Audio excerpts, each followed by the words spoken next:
Déjà, il faut rappeler que le Front commun, c'est une demande des Ivoiriens depuis plusieurs mois.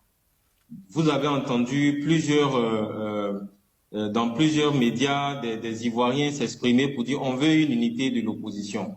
Donc, le président Thiam et le président Laurent Gbagbo, conscients du fait que la population ivoirienne veut que l'opposition parle d'une seule voix, ou bien parle d'une même voix sans parler d'une seule voix, se sont mis dans ce front commun-là. Donc, c'est un front commun qui a un but vraiment principal, qui est de revendiquer sur des élections qui soient à la fois apaisées, inclusives, démocratiques. Donc, les revendications du Front commun sont toutes des revendications démocratiques. Vous avez entendu plusieurs fois les responsables du Front commun dire qu'on ne peut faire de revendications que les revendications qui sont démocratiques et républicaines. Qu'est-ce qu'on retient comme bilan de cette collaboration de ce Front commun avec le PPACI? À titre personnel, je pense que nous n'aurions pas dû prendre la ligne que nous avions prise. D'accord. À titre personnel, je pense que ce n'est pas une ligne que nous aurions dû prendre. Parce que la façon dont nous avons vendu notre président Thiam, le président Thiam est de l'or pour moi. Et nous avons vendu de l'or comme si nous vendons du caillou. Année après année, on se rend compte que dans le paysage politique ivoirien, la parole publique des hommes politiques ne vaut pratiquement plus rien. Chacun, on a vu des gens qui ont juré ne jamais adhérer à un certain parti politique. Aujourd'hui, ils sont assis tranquillement en train au restaurant. Donc la question qu'on se pose, c'est est-ce que la parole publique des hommes politiques a encore autant de valeur que ça l'était précédemment?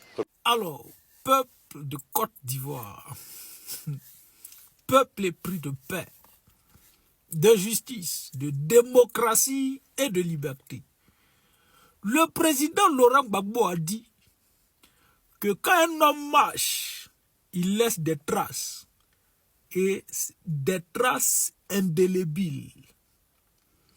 Puisque nous sommes des hommes, quand il marche, il faudrait qu'on sache que toi tu es passé là. Et le docteur Ochna a laissé des traces indélébiles.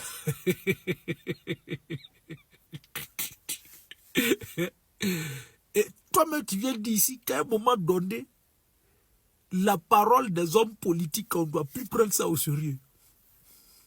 Toi, c'est tu as dit le Front commun, c'est ici. Toi, celle qui soit après, tu dis que le Front commun, c'est là. Et puis, on n'a qu'à te prendre au sérieux. Voici un parti ventripotent qui ne s'assume jamais. Parce qu'on a vu Henri Konan Bédié, bras dans les bras, avec Alassane Draman Ouattara. En ce moment, c'était très bien. L'amour était au beau fixe. Et là, il y avait préservatif, il y avait vaseline, il y avait beurre de karité. Et on faisait ça propre, bien fait.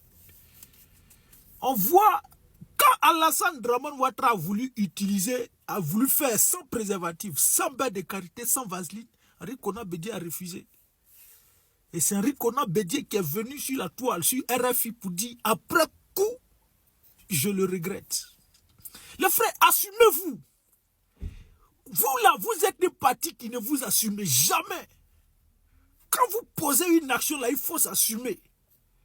Vous là, vous n'êtes pas un parti politique. Et votre parole, la parole des hommes politiques, comme Dr Ochna l'a dit là, on doit plus vous croire.